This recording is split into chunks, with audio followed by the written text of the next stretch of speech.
Mahigit 651,600 pisong halaga ng pinatuyong marijuana sinunog sa Kibungan, Benguet. Diskubre at agad na sinira ng mga otoridad ang tinatayang mahigit 5 kilo ng pinatuyong marijuana stocks na may footing tops na may kabuoang standard drug price na 651,600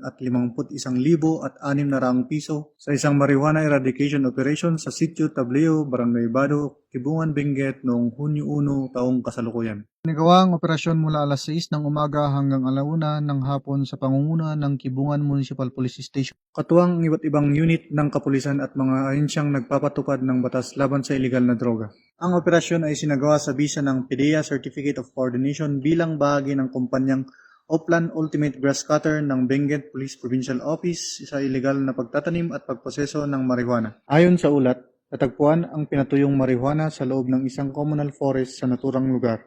Matapos itong maayos na maidokumento, agad na sinunog ng mga operatiba ang mga nakumpiskang marijuana sa mismong lugar ng operasyon.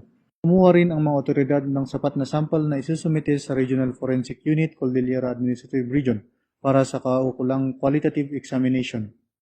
Patuloy naman ang pinaigting na kampanya ng mga otoridad laban sa iligal na droga upang mapanatili ang kapayapaan at kaligtasan sa mga komunidad sa lalawigan ng Benguet.